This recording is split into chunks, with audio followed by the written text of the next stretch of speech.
नमस्कार दोस्तों। सतपाल मलिक जो भारतीय जनता पार्टी के वरिष्ठ नेता हैं और पूर्व राज्यपाल हैं 4 राज्यों के, जम्मू कश्मीर समेत 4 राज्यों के जो राज्यपाल रहे हैं वो सतपाल मलिक। उन्होंने बड़े सारे खुलासे किए। उन्होंने कहा प्रधानमंत्री नरेंद्र मोदी को भ्रष्टाचार से कोई नफरत नहीं है। यानी आप समझ सकते हैं कि प्रधानमंत्री को उससे एक प्यार है। और उन्होंने उसके साथ एक शब्द बोला है, मैं संभल के कह रहा हूं। जब बहुत संभल के कह रहे हैं तब ये कह रहे हैं। इसका मतलब आप समझिए कि प्रधानमंत्री को भ्रष्टाचार से क्या है। उनका ये कहना था। उसके साथ ही उन्होंने यह भी खुलासा किया कि किस तरीके से पुलवामा में हमारे जवानों के मरने की एक साजिश रची गई। और उस साजिश के बारे में उन्होंने जब प्रधानमंत्री से कहा तो प्रधानमंत्री ने कहा तुम चुप बैठो, हर चीज पे तुम चुप बैठो। चलिए बात यहीं खत्म हो जाती। हिंदुस्तान का जो मीडिया है, जो कहता है, दावा करता है सच की आवाज, सच, ये सच, वो सच, सबसे बड़ा झूठा हुआ। उसने सतपाल मलिक पर एक शब्द नहीं दिखाया, एक शब्द नहीं कहा गया। तमाम अखबारों, तमाम चैनलों, जिन्होंने तमाम दावे कर रखे हैं, उन्होंने एक शब्द नहीं दिखाए इतने बड़े खुलासे के बाद। मुझे याद है कांग्रेस पार्टी की सरकार होती थी, झूठे भी वो करप्शन के आदेश या कोई बात आ जाती थी, कोई और चीज आ जाती थी, तो वो ऐसे दिखाते थे जैसे लगता है सीधे छोटे से आदमी का कोई करप्शन हो, सिपाही कोई करप्शन करे तो भी गांधी परिवार करप्शन कर रहा है, सरकार करप्शन कर रही है और न जाने क्या क्या। तो आप समझ सकते हैं कि किस तरीके से प्रदर्शित किया जाता था। लेकिन आज बिल्कुल उलट हो रहा है। मीडिया की आवाज खत्म हो गई है, शांत हो गई। वो तो सिर्फ सरकार का चरण वंदन कर सकती है और चरण वंदन कर रही। क्यों? क्योंकि उसे पैसा भी चाहिए और उसे डर भी लगता है। तो साहब, जब ये स्थिति हो तो किस लोकतंत्र का कौन सा चौथा स्तंभ? स्तंभ तो पहले ही नहीं था। जो थोड़ा बहुत खड़ा था वो भी टूट गया और अब वो रेंग नहीं रहा है, चरणों को चाट रहा है। यानी उसे चरण चुंबक कहते हैं। तो उस स्थिति में खड़ा है। और जब इस स्थिति में आज की सुबह के अखबारों को मैंने पढ़ा, खबर थी कि सीबीआई ने पूर्व राज्यपाल सतपाल मलिक को नोटिस भेज दिया। और नोटिस भेजा है कि जो बीमा का मामला उन्होंने उठाया था, रिलायंस का जो अंबानीज को बेनिफिट देने के लिए 300 करोड़ रुपए का करप्शन का मामला था, उस मामले में उन्हें नोटिस दिया गया है कि आप इस पर आपसे सीबीआई को पूछताछ करना। उन्हें राज्यपाल रहते भी दिया गया था और राज्यपाल रहते भी उन्होंने इस पर जवाब दिया था, सारी पूछताछ हुई थी। उसके बाद से अभी उन्हें दिया गया, उन्होंने कहा कि मैं चूंकि जो आपने डेट दी उस डेट पे कहीं जा रहा हूं, उससे 2-3 दिन बाद की डेट दे दीजिए। ये कैसे बर्दाश्त हो? क्योंकि जहां आप जाते हैं तो, और उन्होंने जब, याद करिए वो गवर्नर थे, उन्होंने तब भी इसका खुलासा किया था और उस समय ये कहा था इसका पूरा विस्तार से मैं बताऊंगा जब मैं गवर्नर नहीं रहूंगा, रिटायर हो जाऊंगा। यानी उस पद की गरिमा को उन्होंने बरकरार रखा। उन्होंने उसकी सूचना जो संबंधित को देनी चाहिए वो दी। ये नहीं कह सकते हैं कि नहीं दी, क्योंकि तब वो पब्लिक में इस तरह नहीं बोल सकते थे, इसलिए नहीं बोल। आपको याद होगा जब नरेंद्र मोदी किसानों के खिलाफ 3 बिल लेकर के आए थे और एक्ट बना दिया था, तो उस समय भी सतपाल मलिक इकलौते व्यक्ति थे भारतीय जनता पार्टी में और जो इतने बड़े पद पर थे, उन्होंने इसका विरोध किया था और इसको खुल करके कहा था कि यह बहुत गलत जो किसानों के साथ हो रहा है, जो नरेंद्र मोदी कर रहे हैं, इसका उन्होंने विरोध किया। उन्होंने कहा पद जाता है तो जाए, लेकिन मैं सच कहूंगा। और मैंने मोदी जी को फोन किया, कहा, तो मोदी जी ने कहा कि वो कोई हमारे लिए मर रहे हैं। अरे आप अजीब समझ सकते हैं, उनके मरने का कारण तो आप है साहब। 750 किसान मर गया, सड़कों पर मर गया, चलते मर गया। उस आंदोलन में मर गया। वो शहीद किसान के प्रति एक श्रद्धा का भाव नहीं। और जब आपको याद होगा राहुल गांधी ने सदन में उन शहीद किसानों के लिए श्रद्धांजलि देने की बात कही, तो स्पीकर समेत, लोकसभा अध्यक्ष समेत सारे लोग विरोध में आ गए, बीजेपी के लोग विरोध में आ गए। अरे आप नहीं श्रद्धांजलि दे सकते हैं, कम से कम वही दे रहे हैं, आप ले लीजिए। स्थिति ये है, ये नफरत का खेल होता है। और जब सतपाल मलिक ने यह खुलासा किया तो तय था कि उन पे कुछ न कुछ एक्शन तो होना ही, और वही हुआ कि जिस तरीके से उनकी देखिए सुरक्षा छीन ली गई, एक गनमैन दिया गया है। अब आप समझिए, जिस आदमी के समय में, जिस आदमी के प्रस्ताव पर अनुच्छेद 370 खत्म किया गया, जिस धारा 370 को लेकर के बड़ा प्रचार किया भाजपा ने और पूरे वोट जीते, उस राज्यपाल ने उसका प्रस्ताव किया था। उस राज्यपाल को निश्चित रूप से खतरा है। मैं मानता हूं कि उन्होंने गलत प्रस्ताव किया था, लेकिन जो भी था उनके लिए खतरा है। और जब खतरा है, अंतरराष्ट्रीय खतरा है, उस स्थिति में उसको सुरक्षा नहीं दी जा रही है, लेकिन अमित मालवीय को सुरक्षा दी जा रही है। राहुल गांधी का बंगला छीना जाता है यह कह के कि वो अब सांसद नहीं रहे। हालांकि उनके जो सिक्योरिटी है, जो जिस तरह की उनकी सिक्योरिटी की बात है, उस तरह में उस तरह के बंगले को देना आवश्यक है। और सिक्योरिटी बेस पर ही बिट्टा को बंगला दिया हुआ, जो कहते हैं एंटी टेररिस्ट फ्रंट का है, जो कभी कांग्रेस पार्टी का नेता होता है। उसके अलावा लाल कृष्ण आडवाणी को दिया हुआ है, मुरली मनोहर जोशी को दिया हुआ है, और न जाने कितने लोगों को दिया हुआ है। लेकिन राहुल गांधी से बंगला छीन लेते हैं, प्रियंका गांधी से बंगला छीन लेते हैं, और वो बंगला देते किसे हैं? अमित मालवीय। अब आप समझिए वो क्या है, वो कौन सा सांसद है, कौन सा विधायक है, और क्या है? नथिंग।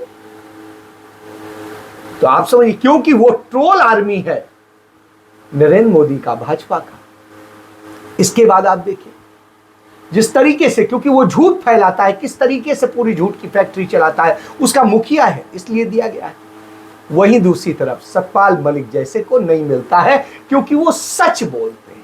और जब वो सच बोलते हैं तो क्या होता है? उन्हें नोटिस दी जाती है सीबीआई की। उन्हें नोटिस दी गई इस बात की, जब खबर लगी खापों को, जो उनके मलिक खाप हैं और दूसरी खाप के लोग हैं और उनके समर्थकों को, तो वो सब आज उनसे मिलने उनके घर दिल्ली पहुंचे।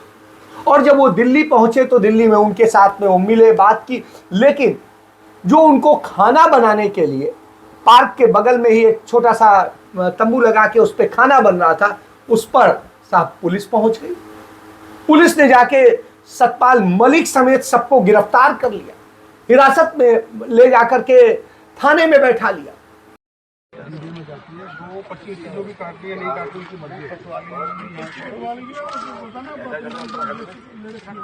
दूसरा जो है आप लोग अलग जगह के आगे अपना बढ़िया कर दिया।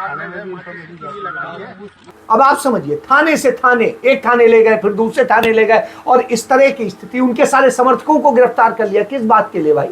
उन्होंने कौन सी अराजकता की, कौन सा प्रदर्शन कर रहे थे, कौन सा कानून तोड़ रहे थे?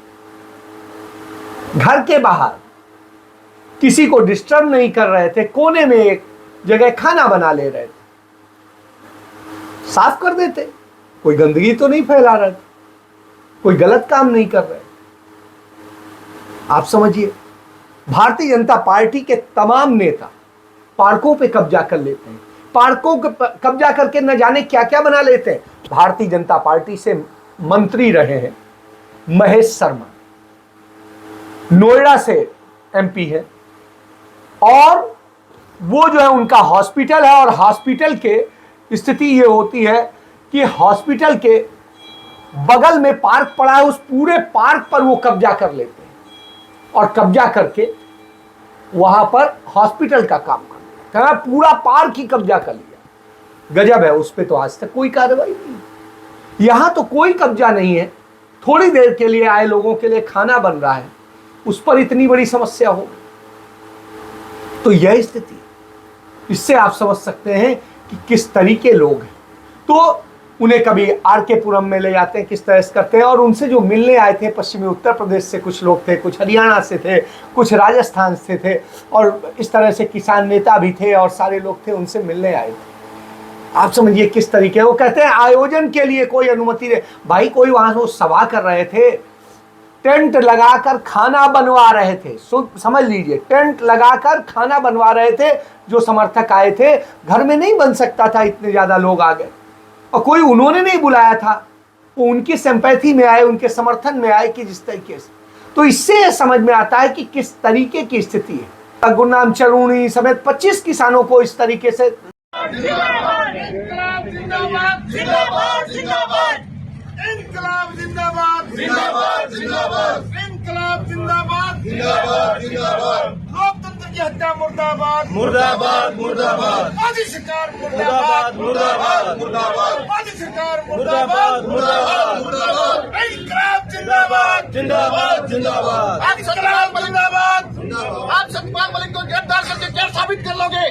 सतपाल मलिक, हजारों सतपाल मलिक साबित होंगे, उनके साथ हजारों सतपाल मलिक खड़े हैं और सतपाल मलिक को गिरफ्तार नहीं कर सकते। अगर जनता की आवाज उठाना है तो उनके हक में क्यों नहीं बोल सकते सतपाल मलिक? अगर सतपाल मलिक उनकी जनता के हक में बोल रहे हैं, हम घोर निंदा करते हैं केंद्र सरकार की। इनकलाब जिंदाबाद जिंदाबाद जिंदाबाद किसानों की, सैनिकों की हत्यारी सरकार मुर्दाबाद मुर्दाबाद मुर्दाबाद किसानों की, जवानों की सरकार, हत्यारी सरकार मुर्दाबाद मुर्दाबाद मुर्दाबाद मोदी सरकार होश में आओ, होश में आओ, होश में आओ। तानाशाही नहीं चलेगी, नहीं चलेगी। हर जुल्म की टक्कर में मरेगा।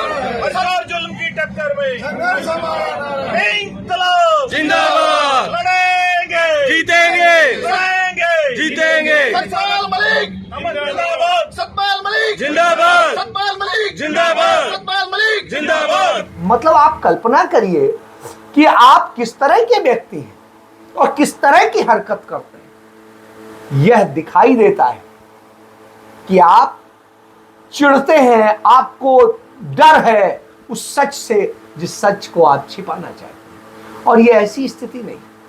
आप देखिए किस तरीके से, जिस तरीके से साजिशें रची जाती है, सब कुछ किया जाता है, आपको जानना पड़ेगा।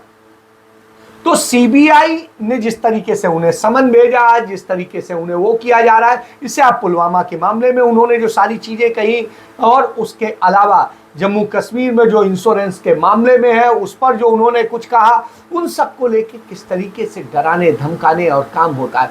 उन्होंने जिस तरीके से खुलासा किया पुलवामा का, ये सारी चीजें हैं, और इसीलिए उन्हें इस तरह से परेशान किया जाता है। यह परेशान करने की है। इससे यही वजह है कि जो लोग चुप्पी साधे रहते हैं उन्हें कुछ नहीं, लेकिन जो कुछ करते हैं तो ठीक है, चरण चुंबक मीडिया चुप्पी साधे रहे, लेकिन जनता में बीम्स बन रहे हैं, चुटकुले चल रहे हैं, अडानी और पुलवामा जैसे मुद्दों को घर घर पहुंचा रहे हैं लोग, और बता रहे हैं कि किस तरह की स्थितियां है। यह बताता है कि आपकी साजिशों से कुछ नहीं रुकेगा। जम्मू कश्मीर में आए दिन कहीं आतंकी हमला हो रहा है, कहीं कुछ हो रहा है। अभी हाल ही में आतंकी हमला हुआ, 5 जवान हमारे शहीद हो गए, और इस तरह की, मतलब उन्हें आप नहीं रोक पा रहे हैं, लेकिन आप नफरत का काम कर रहे हैं। जम्मू कश्मीर के एक पत्रकार हैं द कश्मीर वाल के, उनको आप किस तरीके से आप गिरफ्तार कर लेते हैं, संपादक जो फहद शाह हैं उन्हें गिरफ्तार कर लेते हैं, उन पर जिस तरह से लगा देते हैं, यूएपीए लगा देते हैं, उसी का ही वहाँ पर पब्लिक वो करके है, और उसको लगा देते हैं, और उसमें फिर हाई कोर्ट उसको जा करके ख़त्म करता है। वो कहता है कि बगैर किसी दिमाग को लगाए इसको पीएसए लगाया गया, जबकि उसमें कोई वो नहीं था। तो आप सोचिए, इस तरह से साजिशों और सबका वो होता है, ये बताता है कि आपका डर दिखाई दे रहा है। वहीं दूसरी तरफ आप साजिश रचवाते हैं। आपको याद होगा कोविड के दौरान जिस तरीके से कांग्रेस पार्टी के राष्ट्रीय अध्यक्ष वीवी श्रीनिवास ने पूरे देश में सेवा की, पूरी दुनिया में उनकी चर्चा है, और जिस तरीके से उन्होंने पहुंचाया, अपने उससे पहुंचाया, उस स्थिति में हेमंत बिस्वा शर्मा के साथ में नारदा स्कैम में शामिल रही, जो कांग्रेस पार्टी में युवा की नेता थी, उनकी साथी थी संगीता दत्ता। उसने जिस तरीके से आरोप लगाया उन पर, श्रीनिवास पे, कि उन्होंने मेरे से बदतमीजी से बात की, उन्होंने इस तरह बात की। तो जब बात की बदतमीजी से, तो आप कहते हैं कि हाँ ऐसे हो गया वैसे हो गया, और फिर आप बता रहे हैं ये, और वो कहती हैं कि 6 महीने से मैं इसकी शिकायत कर रही हूं, और ये कहानी बता रही हैं कि हाँ ये घटना तब की हुई, फिर कहती हैं 6 महीने से शिकायत कर रही हूं, फिर ये अंततः कांग्रेस पार्टी ने उनका सारा खंगाला कि मकसद क्या है। तो वो हेमंत बिस्वा शर्मा से मिली थी जो असम के मुख्यमंत्री है, और उनसे मिलने के बाद उन्होंने जिस तरीके से किया, उसके बाद में इस तरीके से कांग्रेस को बदनाम करने का काम कर रही है। तो ये है, भारतीय जनता पार्टी साजिशें रचती है, मोदी साजिशें रचते हैं, अमित शाह साजिशें रचते हैं। जब भ्रष्ट उनके पास नहीं होता है तो उस पर सवाल उठाते हैं हेमंत बिस्वा शर्मा, और जैसे उनके पास आ जाता है तो मुख्यमंत्री बना देते हैं। ऐसे ही दूसरे लोग हैं, मुकुल राय, उनके पास आते हैं तो साहब बड़े इज्जतदार हो जाते हैं, और दूसरी जगह होते हैं तो भ्रष्ट होते हैं। तो इस तरीके से, और इस तरीके से जो स्थितियां हैं वो लगातार हैं। और ये दूसरी तरफ नफरत फैलाना और ये सब करना, तो इसके काम चल रहे हैं। जब नफरत और इसका खेल चल रहा हो तो आप समझिए।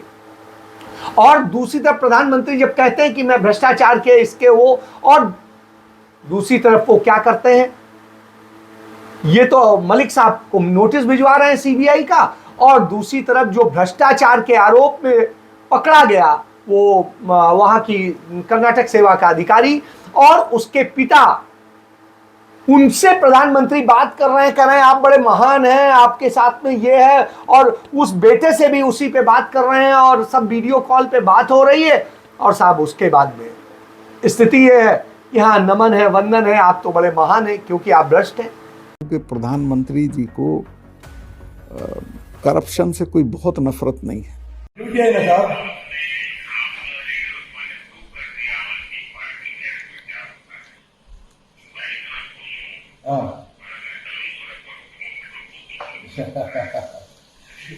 बहुत अच्छा हो गया सर, डेफिनेटली हम जीतेंगे sir, no problem sir, definitely हम जीतेंगे सर, आपका आशीर्वाद चाहिए sir. Sir sure sure sure, धन्यवाद धन्यवाद सर। मेरा जैसे सामान्य कार्यकर्ता को आप ऐसा बातचीत करना हम सबको बहुत खुशी है। तो 40% की सरकार को सबसे बड़ा समर्थन जो है वो नरेंद्र मोदी का है, किसी और का नहीं। तो इससे समझा जा सकता है कि आखिर प्रधानमंत्री कर क्या रहे हैं, और उनकी कलई खोल रहा है यह सत्य। तो इस सत्य को जाने कांग्रेस पार्टी सतपाल मलिक के साथ खड़ी हुई, उसने कहा हम आपके साथ हैं, आपको हमारा समर्थन है, आप सच बोलिए, देश के लिए बोलिए, हम आपके साथ रहेंगे। ये एक बड़ी चीज है, मैं धन्यवाद करता हूं। लेकिन दूसरी तरफ आज ईद का त्यौहार है, हमारे सभी मुस्लिम भाइयों को बधाई। राहुल गांधी इसीलिए 2 दिन पहले गए और मुस्लिम इलाके में, और जाके उनके तमाम चीज़ें जो भी उनके यहाँ बनता है वो सारी चीज़ें खा के आए, और जब वहाँ से खा के आए उसके बाद में उन्होंने छात्रों के साथ में बात की। कल मैं सोचता हूँ कि पहला कदम तुम्हें पता लग जाए कौन क्या है। उनके साथ में चर्चा की कि किस तरीके से अपने भविष्य को आप बनाइए, आप दूसरी चीज़ों में मत पड़िए, तो आप इससे समझ सकते हैं। जो घर है 19 साल के लिए हिंदुस्तान की जनता ने मुझे दिया, मोबाइल नीचे पहले मैं उनका धन्यवाद करना चाहता हूँ। और सच्चाई बोलने की कीमत है, आजकल मैं कीमत चुकाता नहीं, जो भी कीमत है मैं चुकाऊंगा। Rahul ji white and emotional moment को यूज करें, कहाँ रहेंगे आप? राहुल जी आपके पास तो अपना घर भी नहीं है, आपने कई बार कहा कि आपसे एक सवाल है, 19 सालों तक आप इस घर में रहे, किसी भी घर से इमोशनल जुड़ाव होता है।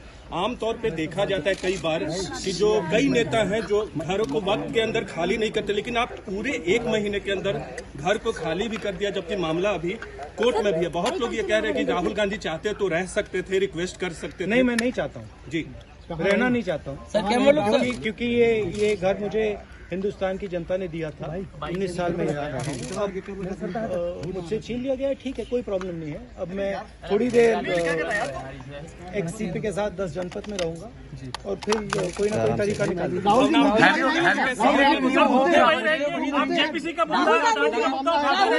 आप लगातार बेरोजगारी और महंगाई का मुद्दा उठा रहे हैं। मैं उसको दुगना उठाऊंगा। और तो यह एक सत्य है और सत्य के साथ खड़ा होना पड़ेगा। झूठ को नकारना होगा, इसकी ड्यूटी आपकी है। तो फिर पुनः आप सभी को ईद की बहुत बहुत मुबारकबाद। जय हिंद, जय भारत, वंदे मातरम।